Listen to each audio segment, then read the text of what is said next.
Deus te abençoe, Deus te abençoe. Esse é o teu lugar, é isso aí. Pode sentar, querido. Algo foi liberado sobre a igreja nesse final de semana, amém? Algo foi desatado sobre a tua vida aqui no Centro Apostólico. Amém? Amém? Toma posse aí, mesmo que você não tenha estado lá ou foi para lá, né?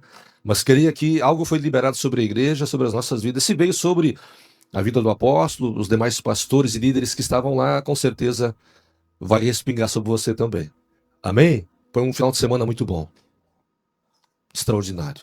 Eu me lembro que no caminho, quando estávamos indo para lá, na quinta noite, a esposa disse: vamos orar pelo retiro dos pastores, vamos orar. Então ela se pôs a orar e estávamos orando.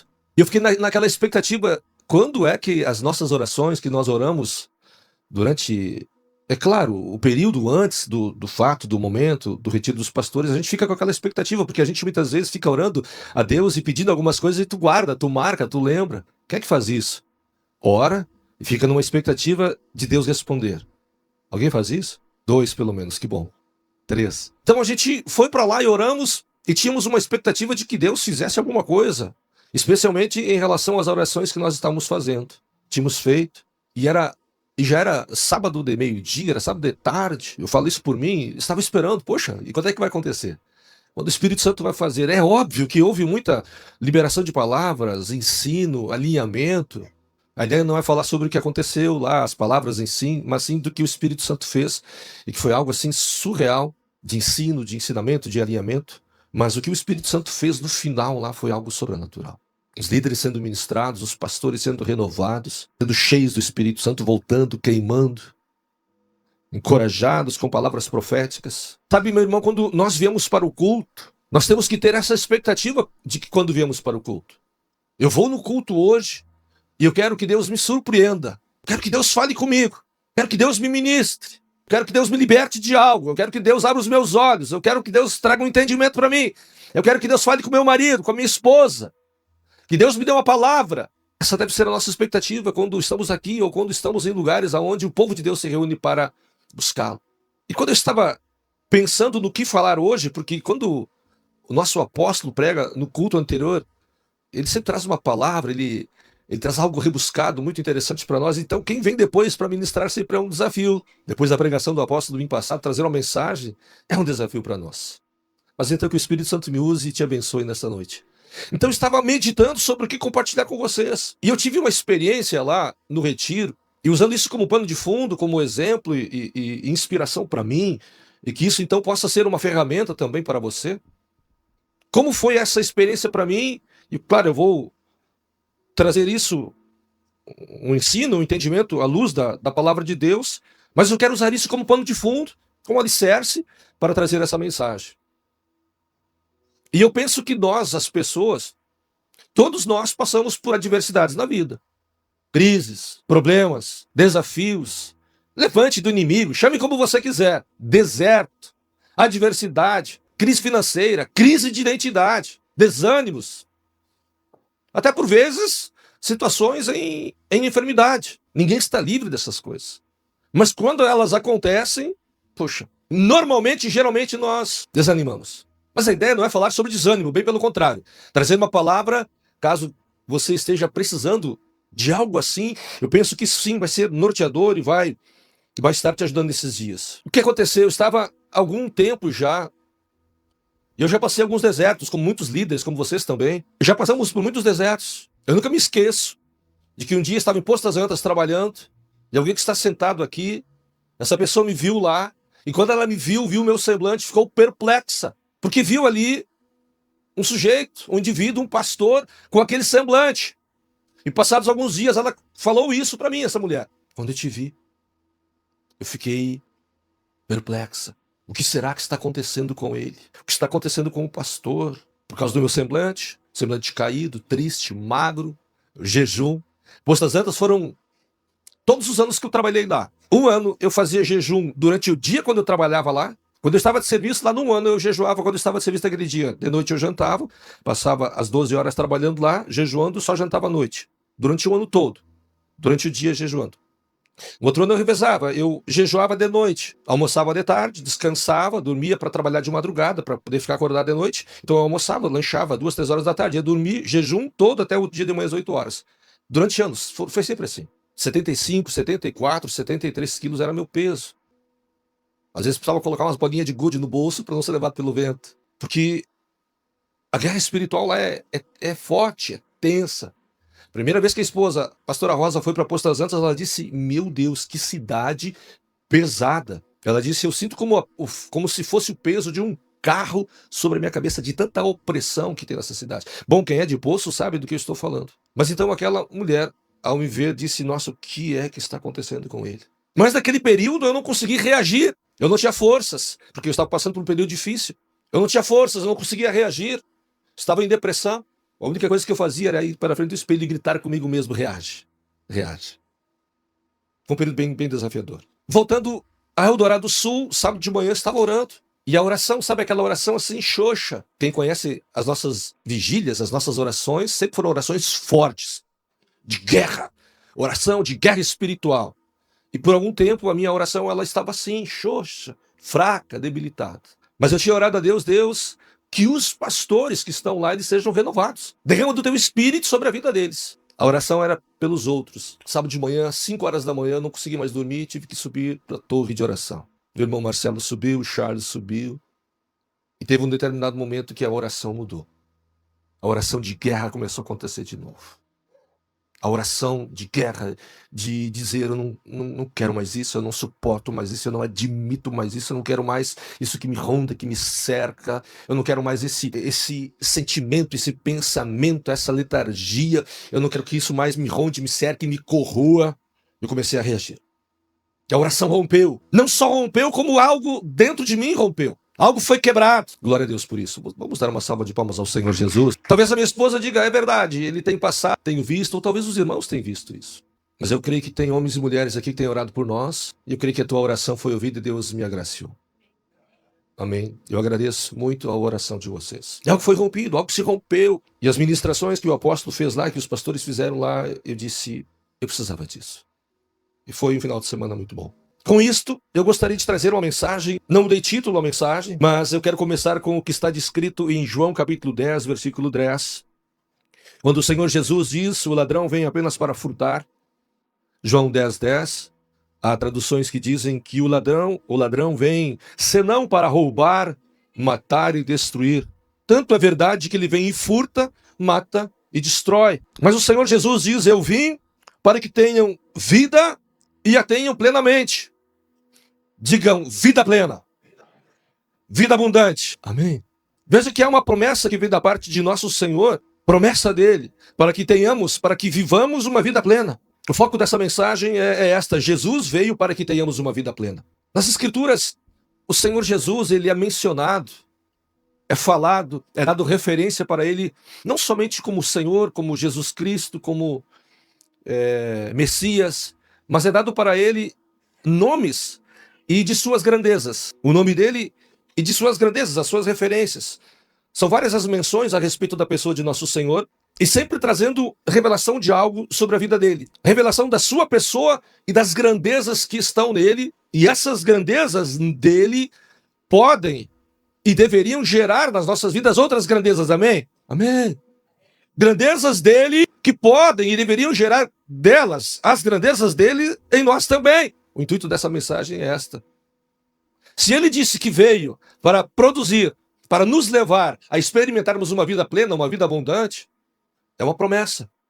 E ele já veio e está disposto e veio para isso. Mas se não o quisermos, se mentalmente não estamos compreendendo, mentalmente, intelectualmente não entendermos isso, ou se não vermos isso com bons olhos, ou tenhamos uma compreensão, é óbvio que não venhamos experimentar. Amém? Cegueira espiritual, outras adversidades. Mas vamos adiante. Eu quero falar aqui sobre algumas das grandezas dele ou das referências que os discípulos de nosso Senhor falam. Veja que em João capítulo 6, versículo 51, João descreve ele como sendo o pão vivo que desceu do céu. Veja que não é farinha e água misturados, amém? Um pão que veio do céu, mas é fazendo alusão e referência como quem mata a fome, que sacia. Amém?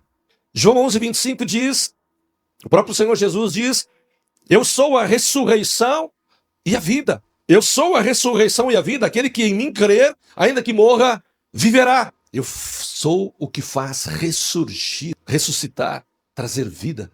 Amém? O apóstolo Estevão esteve aqui, primeira vez que eu vi ele pregando aqui na igreja, terminou o culto. Eu já falei isso algumas vezes isso aqui. Terminou o culto e ele estava orando pelas pessoas. Na época, o posto 24 horas de saúde era aqui na frente. Fui à frente, pedi oração para ele. Ele perguntou, o que você quer? Eu quero que você ore por mim. Sobre o quê? Meu casamento. Não tá legal. Não tá legal meu casamento. Não é que o casamento não estava legal. O piloto não estava legal. Eu sei que depois daquela oração, eu não sei o que Deus faz com algumas coisas. Não sei se foi a sinceridade, ou sincericídio, ou foi a unção dele, a graça dele que mudou o cenário. Então, a pastora Rosa estava do outro lado da rua, terminou o culto, ela veio para frente, da beira da calçada, e eu tinha que me despedir dela.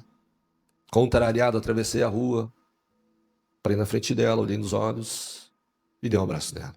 E tudo se fez novo. Eu sou a ressurreição e a vida, Jesus diz. Veja que em João 14,6 Jesus diz, eu sou o caminho, a verdade e a vida, ninguém vem ao Pai a não ser por mim.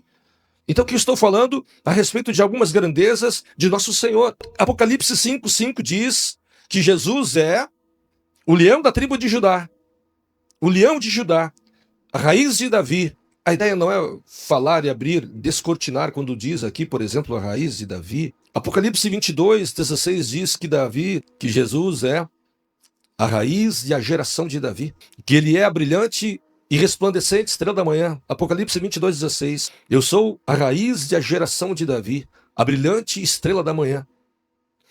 Quando fala sobre da linhagem de Davi, da geração de Davi, está falando sobre um grande homem, um grande rei, um grande governo, um grande líder, um matador de gigantes, um enfrentador de gigantes, um estabelecedor do reino de Deus. E a brilhante estrela da manhã, a brilhante estrela da manhã é que quando a manhã vem, a primeira coisa que aparece lá no céu, dizem que é a alva, a estrela alva, a brilhante estrela da manhã. Aquele que traz renovo, traz novidade de vida, que vem, está ali para trazer o brilho às nossas vidas. Estou fazendo alusão, menção a respeito da pessoa de nosso Senhor e das grandezas dele. No livro de Lucas, no capítulo 4, dos versículos 16 a 17, ali fala de algumas grandezas de nosso Senhor. E diz o texto, Lucas 4, 16 e 17, que ele foi a Nazaré, onde ele havia sido criado, onde ele nasceu, e no dia de sábado entrou na sinagoga, como era o seu costume, e levantou-se para ler. E foi-lhe entregue o pergaminho, o livro do profeta Isaías, e desenrolando-o, encontrou o lugar que estava escrito. Verso 18. O Espírito do Senhor está sobre mim, porque ele me ungiu para levar boas notícias aos... Guarde esta palavra, pobres, aos pobres. Ele me enviou a proclamar liberdade aos presos e recuperar a vista aos cegos, para libertar os oprimidos. Duas palavras aqui desse texto, desses dois versículos, eu quero falar sobre eles. Ele veio para... Se tu conseguir deixar o 17 e o 18 junto, veja que diz que ele veio para pregar, ele veio para anunciar, veio para ensinar os pobres. Amém? É isso, né? Ele veio anunciar boas notícias aos pobres. Mas também, a outra palavra que eu gostaria de falar é sobre que ele veio dar vista aos cegos, abrir os olhos dos cegos. E essas duas palavras aqui são muito importantes para nós, para o contexto daquilo que eu gostaria de trazer hoje de noite. E essa palavra pobres aqui, eu creio que vocês sabem, não está falando de pessoas, homens ou mulheres, cujo estes são pobres no sentido financeiro, que não têm herança, propriedade. Amém? Veja que o texto fala sobre ensinar, pregar boas notícias aos pobres. Ensinar aos que carecem de algo. Ensinar alguém que não tem entendimento. Intelectualmente ele é raso, superficial. Amém? Então ele veio ensinar, proclamar, anunciar as boas novas do Evangelho aos que não conhecem o Evangelho.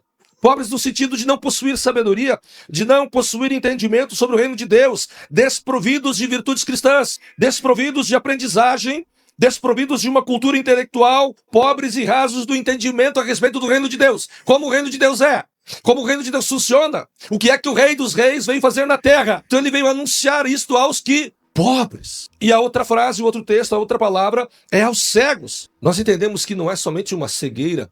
Eu creio que você concorda comigo que não é só uma cegueira física, mas sim também uma cegueira intelectual. Cegueira aqui é uma palavra duplos.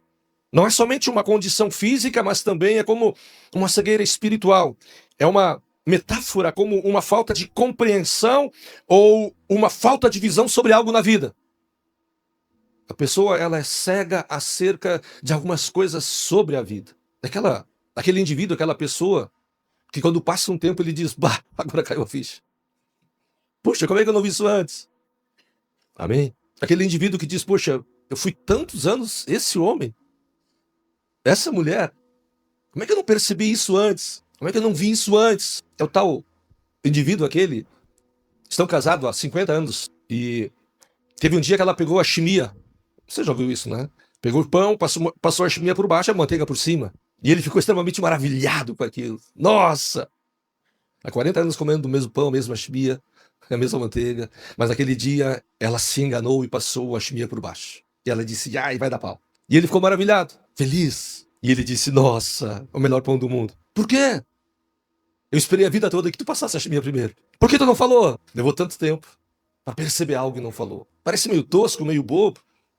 É só sobre isso que o Senhor Jesus veio fazer. Abrir os olhos das pessoas e lhes revelar grandezas. Coisas que elas não viam, não veem, não enxergam. A respeito de quê? Do reino de Deus. É uma metáfora. É como se fosse uma falta de visão. São essas pessoas que ainda não enxergaram o evangelho de Jesus Cristo como sendo algo vindo de Deus, vindo de Deus, vindo de Deus. São aquelas pessoas que ainda não viram o evangelho de Cristo e fez com que elas então se envolvessem com ele e vivessem para ele. Então elas estão cegas. Bem, então Jesus veio para anunciar as riquezas do reino, para trazer entendimento. Jesus veio anunciar as riquezas do reino e uma vez que alguém as compreende, elas lançam mão disso. Elas compreendem o evangelho do reino e elas lançam mão para isto, vivem para isto. Ele veio para os pobres. E uma vez que eles enxergam, veem as grandezas do reino, eles abrem mão da vida que eles têm e eles vivem para o reino. Eles não enxergavam, agora eles enxergam. Jesus conta parábolas da mulher que encontrou a tal moeda. Ela faz uma grande festa porque então havia encontrado algo que ela tinha perdido. Jesus diz, como eu posso comparar o reino? É como tal indivíduo, tal pessoa que encontra um tesouro num terreno, numa terra que não é dele. E ele encontra um grande objeto, algo de valor. Vai lá em terra e vende tudo que tem.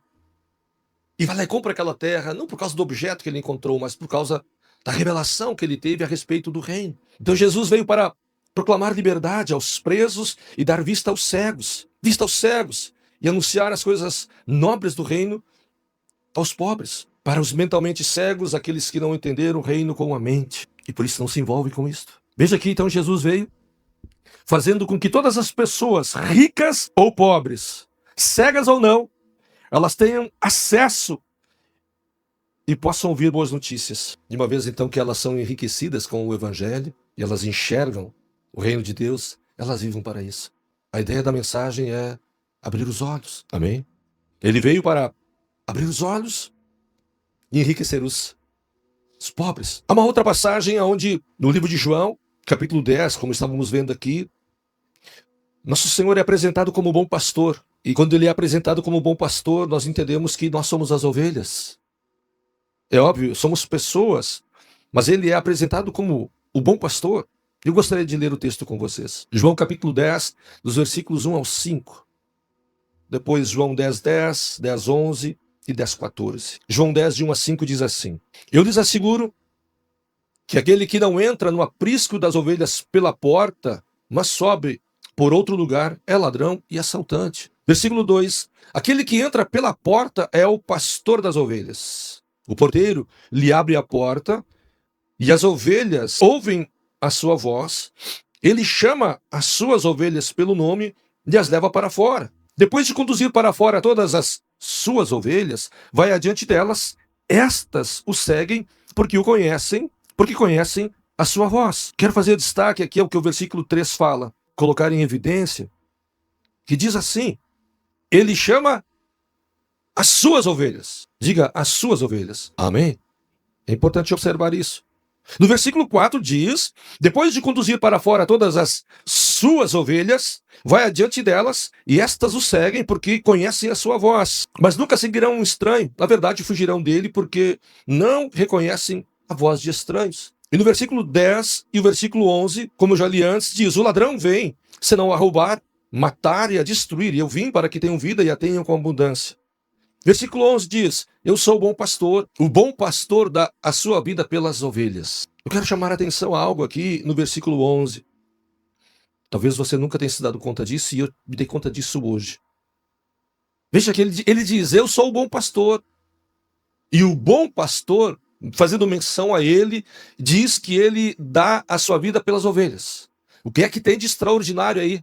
O extraordinário, o curioso, é que no versículo 13 ele diz que ele chama as suas ovelhas. O versículo 4 diz que ele faz menção às suas ovelhas. E o versículo 11 não diz suas ovelhas, mas diz que ele, que está escrito lá, dá a sua vida pelas ovelhas. O que tem de interessante aqui? Ninguém escapa.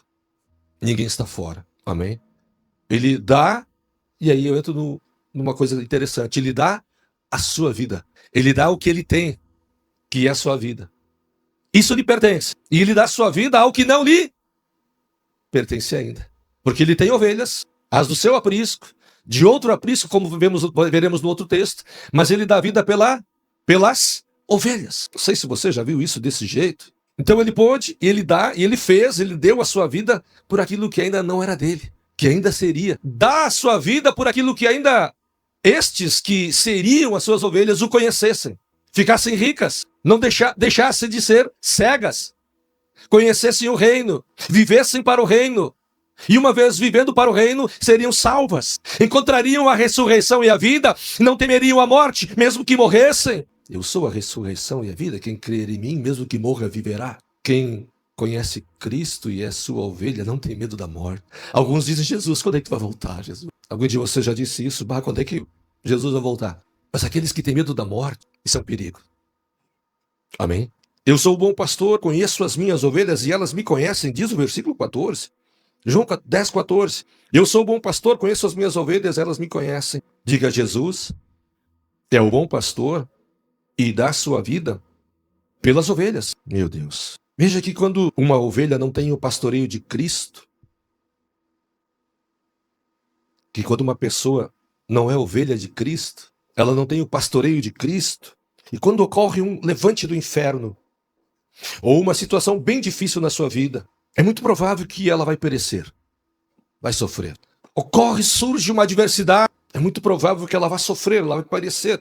Estou falando uma pessoa que não tem o pastoreio de Cristo. O inferno se levanta, mas quando ela tem, e quando ela é uma ovelha e ela tem o pastoreio, ela fica segura, ela se sente segura, ela se sente protegida, ela vai estar percebendo. Entenda, veja que ele disse: eu vim para abrir os olhos dos cegos, trazendo entendimento daquilo que está acontecendo. Ela diz: não, está tudo certo, Jesus é meu Senhor. Se Deus é por mim, o que será contra mim? Deus agindo, quem impedirá? Amém?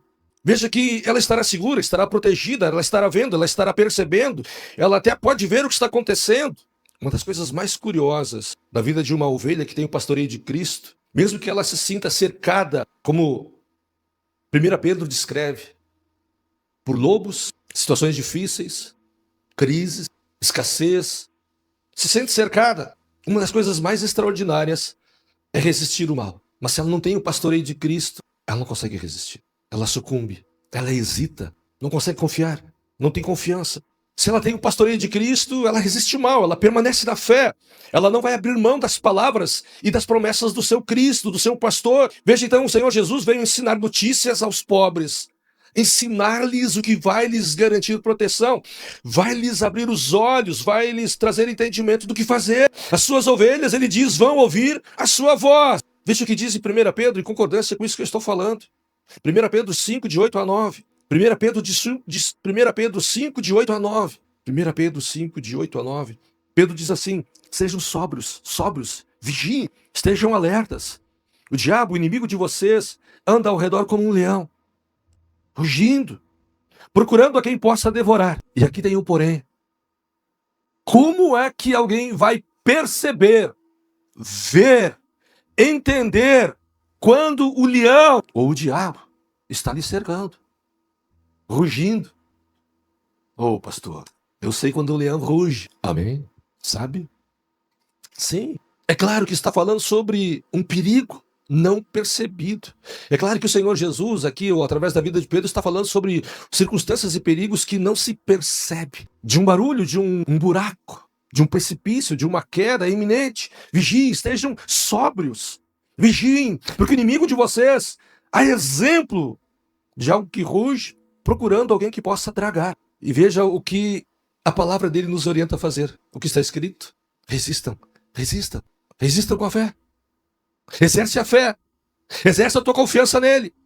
Põe a tua confiança nele. Resista com confiança. Veja que as ovelhas, elas não têm muito o que fazer. Só resistir. Amém? Entenda. Não tem muito o que fazer. Resista com fé. Não abra mão da tua fé. Não abra mão do teu chamado.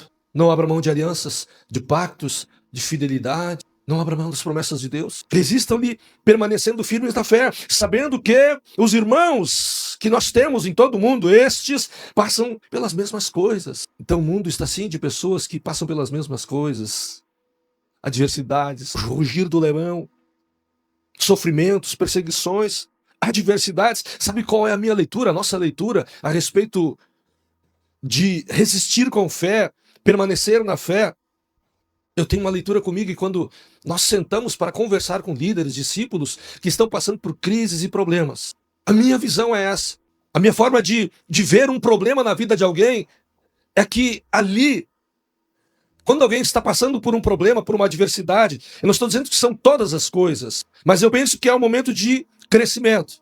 Eu penso que é um momento de superação, um momento de experimentar as coisas com Deus. É um momento de superação, de crescimento.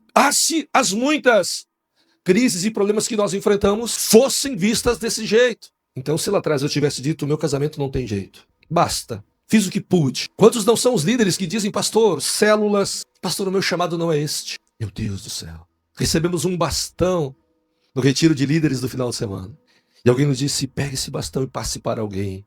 Alguém lá em casa disse, aos 21 tu vai ganhar um bastão. Veja que o apóstolo Pedro está falando algo extraordinário, vindo da parte do Senhor para nós, que devemos sim resistir firmes na fé, sabendo que muitas das outras pessoas passam pelos mesmos sofrimentos, pelas mesmas crises, pelas mesmas adversidades, mas elas resistem. A grande questão é perceber, ver, notar, ter os olhos abertos, termos discernimento de quando o inimigo, o leão, está rugindo ao nosso redor. Em outras palavras, algo de mal que vem, então elas resistem.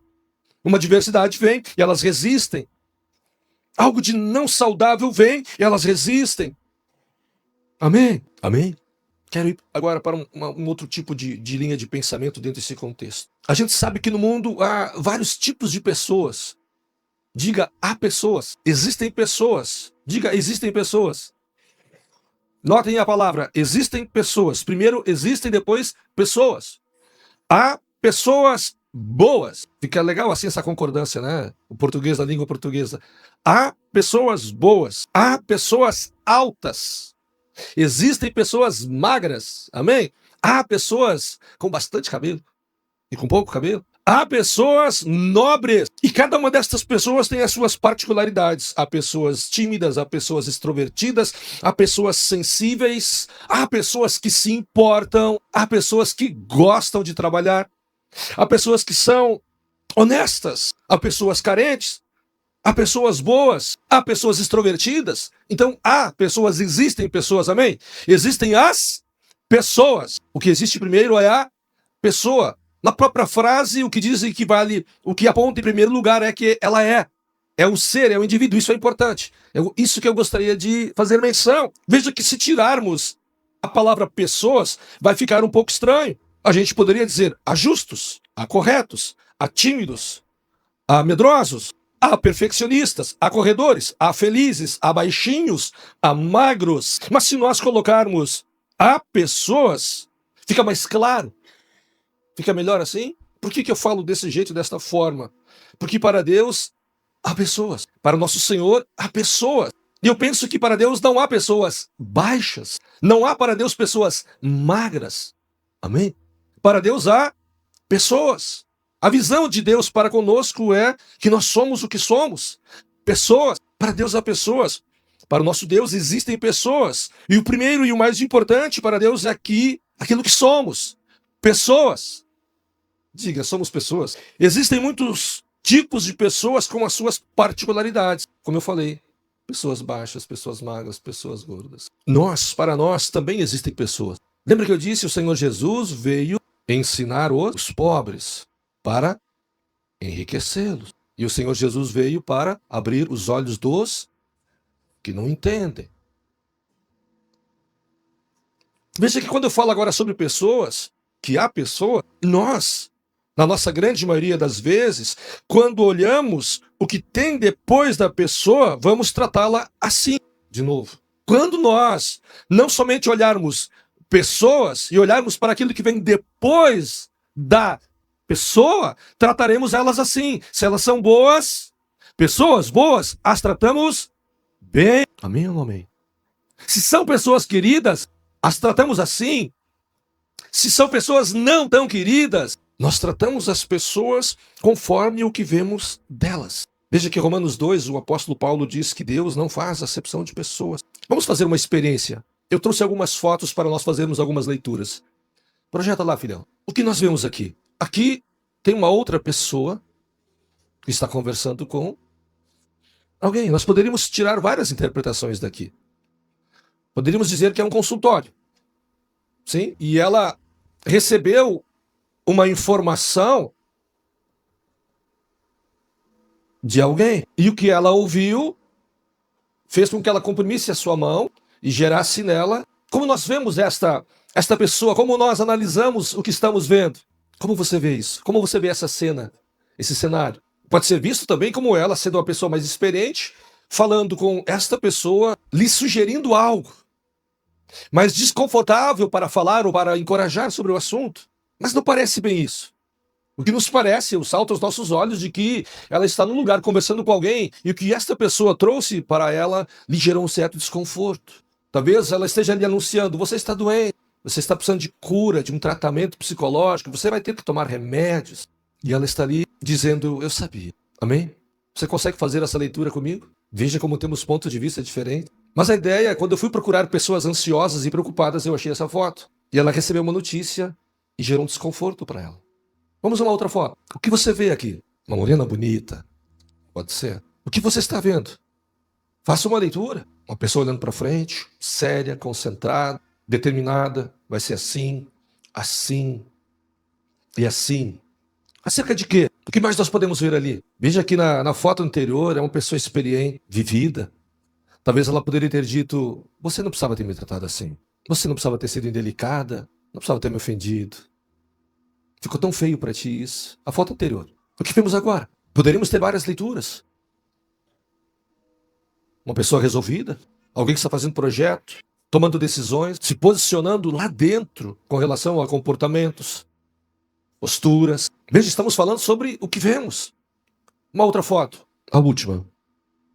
Eu queria estar assim. Tudo iria mudar. Foi só para a gente pensar. Para a gente analisar. Para nós observarmos. Voltando para o contexto. Eu quero fazer algumas perguntas. Como você acha que o Senhor Jesus via a multidão? Ele estava à frente das multidões de pessoas e ele olhava para elas. Como ele via as multidões? As pessoas. Como você vê as pessoas? Como o Senhor Jesus via os seus discípulos? Como será que ele olhava para eles e via eles? Penso eu que ele dizia, vão ser grandes homens. Eles vão transtornar o mundo. Vão fazer a diferença. Nem eles sabem a grandeza deles mesmos. Se eles soubessem quem eles são. Nem eles sabem o que eles vão produzir para as futuras gerações. Nem eles sabem o que eles vão gerar. Como o Senhor Jesus via os seus discípulos. Como você vê as pessoas que ainda não conhecem Cristo? Como você vê as pessoas que ainda estão cegas quanto ao reino de Deus? Como você vê o reino de Deus? Como você vê isso que você ouviu hoje à noite? O foco dessa mensagem, como eu disse antes, Jesus veio para que tenhamos uma vida plena. Uma vida plena. E existe uma plenitude para vivermos, eu e você, de vermos aquilo que Deus quer que nós vejamos. Algumas pessoas vêm falar pra gente e dizem, pastor, sabe aquela pessoa? Ela quer fazer fundamentos, ela quer fazer o Espírito Santo, ela quer passar por libertação. Pastor, aquela pessoa, ela quer unção, ela quer autoridade, ela quer orar pelos enfermos, ela quer expulsar demônios, ela quer ajudar as pessoas para que os olhos delas se abram também. Amém? Elas viram, se tornaram ricas e agora querem levar outros a verem. e se tornarem ricos também. Amém? Não há maior prova de amor de alguém que dá a sua vida pelo seu irmão. Eu vim para que vocês tenham vida e seja uma vida plena. Sabe, vamos ficar de pé. Sabe, um dos maiores prazeres na vida de um cristão, de um filho de Deus, um dos maiores prazeres que nós temos é vermos Deus trabalhando na vida das pessoas. Não existe maior prazer, não existe maior satisfação de vermos libertos, transformados, apaixonados. Não existe maior virtude nas nossas vidas quando temos estas revelações, quando os nossos olhos se abrem para isso. Quando pessoas têm os seus olhos abertos, elas dizem, é isso que eu preciso para a minha vida. É tudo que eu quero para a minha vida. Eu quero ser que nem Jesus. Eu quero ser como aquele homem, aquela mulher. Quando algumas pessoas dizem, nossa, minha vida é só isso. Eu não quero só isso, eu quero muito mais do que estamos falando. Destino, identidade, personalidade, vida plena. Amém? Eu quero te encorajar, terminando assim. Não tenha medo do amor que Jesus Cristo tem pela tua vida. Não tenha medo. Não tenha medo de te envolver com esse amor, de te relacionar com Ele, de conhecer. Não tenha medo. Feche os teus olhos. Feche os teus olhos. Há algo de Deus ainda para ser liberado sobre a tua vida. Eu gostaria que você pudesse orar um pouco. Vamos orar. A respeito disso, a respeito dessa palavra, a respeito dessa mensagem, a respeito da revelação que tem por trás disso, daquilo que Cristo faz na vida das pessoas, daquilo que Ele produz na vida das pessoas, das nossas vidas. Vamos orar. Muito obrigado, Deus, por esta noite, pela tua palavra, pelo que foi liberado, falado, ministrado. Muito obrigado, Deus, porque nós sabemos que este ano ainda está aí para que possamos experimentar grandeza, possamos vivenciar na vida de pessoas a grande obra do Senhor. Possamos ver, Senhor, nesses dias, homens e mulheres dizendo, eis-me aqui, Senhor, envia-me. Eis-me aqui, Deus, me conduz, me leva. Homens e mulheres dizendo para ti, Deus, como fazer? Me ajuda, Deus, a confiar. Senhor, é isso que nós queremos ver aqui no Centro Apostólico. E a partir das nossas vidas, a partir dos nossos discípulos, dos nossos irmãos, Pai, é isso que nós queremos experimentar nesses dias. As riquezas que vêm da tua palavra. As riquezas que nos enriquecem pelo teu conhecimento, pelo conhecimento do Senhor. Senhor, quando nascemos de novo, vivemos como quem diz, nada mais me importa. Nada mais nos importa. Senhor, que seja assim nesses dias aqui sobre as nossas vidas, na nossa igreja, no Centro Apostólico, estamos experimentando o teu rio, o rio do Senhor, o teu fluir, o teu sobrenatural, a manifestação do teu poder, o teu crescimento, a tua multiplicação.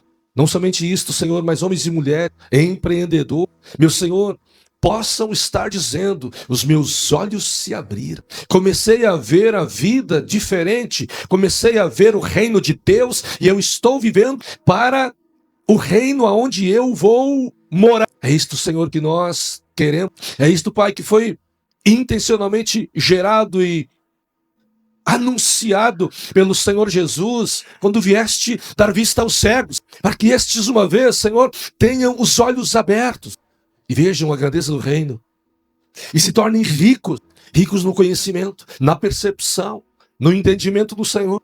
E com certeza, Senhor, como diz na tua palavra, buscai em primeiro lugar o reino dos céus e a sua justiça, e as demais coisas vos serão acrescentadas. Nós sabemos, Pai, que é assim.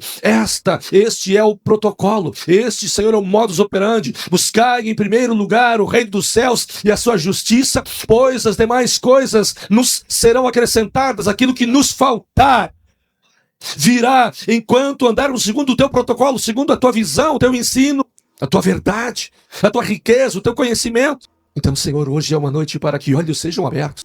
Então, Senhor Jesus, abre olhos nesta noite. Abre olhos. Que olhos nesta noite sejam abertos. Que seja assim. Efata.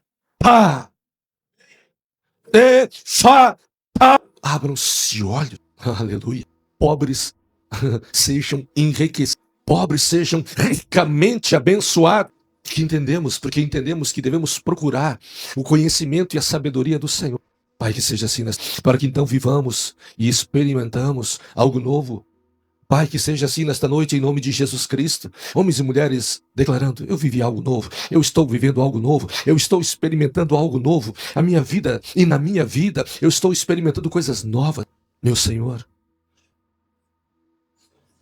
nós sabemos disso, Pai, que Não são poucos e são milhares os testemunhos dos crentes e os cristãos espalhados pelo mundo.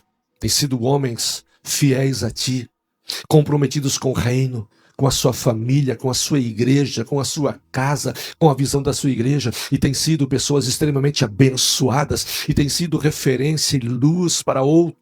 Se tornaram ricos, proeminentes, intelectualmente acerca do reino. Têm uma visão de futuro, de estabelecimento de reino e dos valores do reino do Senhor na vida de outros homens. Vivem para estabelecer os valores do reino de Deus na vida de outras pessoas.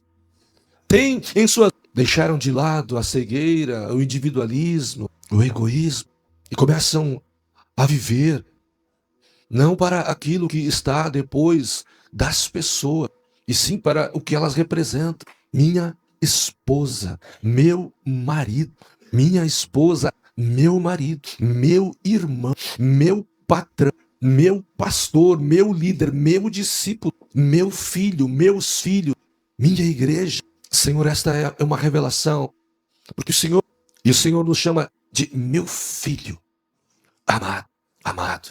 Obrigado, Senhor, porque eu creio que hoje algo foi liberado, desatado sobre as nossas vidas, e não seremos. E eu te agradeço, Deus, porque agindo o Senhor, quem impediu? Obrigado, Deus, porque a partir de hoje não veremos mais a vida das pessoas como quem olha e se comporta depois de pensar, fulano é assim. Não, não, não, não. Trataremos as pessoas, Senhor, conforme o Senhor as vê. E o Senhor as vê como teus filhos. Meu Senhor, se Paulo fosse visto como o evangelho teria chegado até Zacarias, ou teu servo que ouviu a tua voz quando disseste para ele, vá à rua direita e fale com este que está orando. Senhor, muda os nossos olhos, cambeia os nossos olhos, abre os nossos olhos, em nome de Jesus Cristo. E meu Senhor, se há, caso há ainda, homens e mulheres que não conseguem viver para o seu futuro, para o futuro que o Senhor tem para elas, porque pensam a respeito de si, ligados, associados ao seu passado, às suas emoções, aos seus sentimentos, às suas lembranças, e não se veem como o Senhor as vê.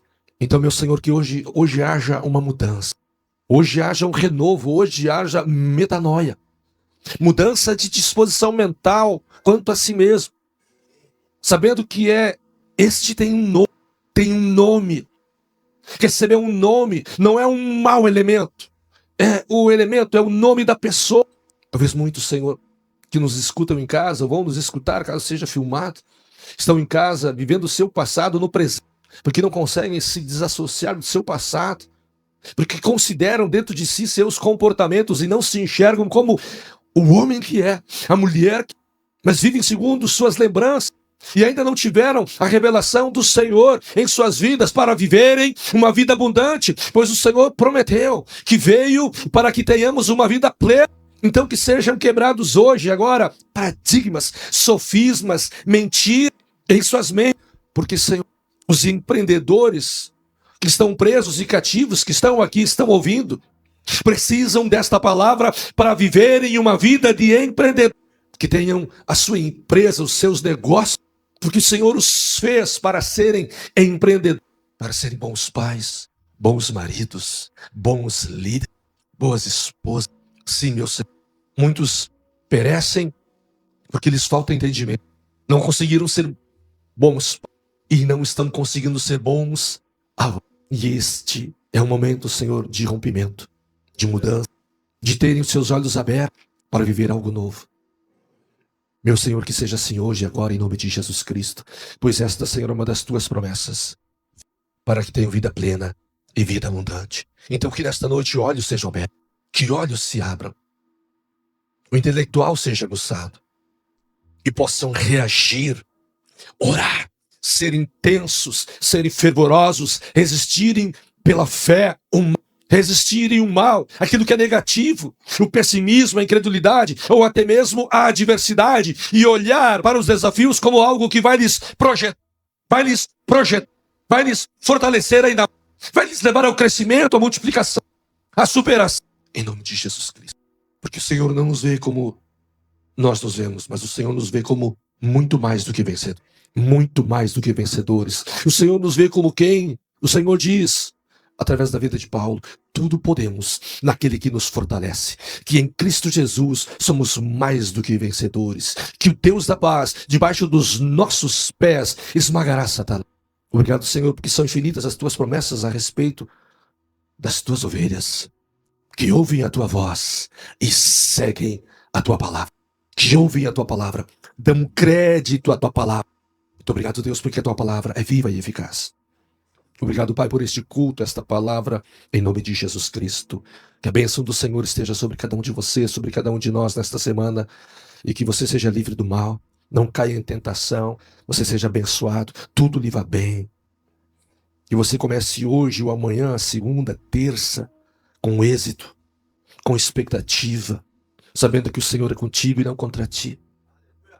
Sabendo que Deus está contigo, a tua frente, vencendo o teu inimigo, o teu gigante, te levando ao triunfo, ao êxito. Em nome de Jesus Cristo, Deus te abençoe.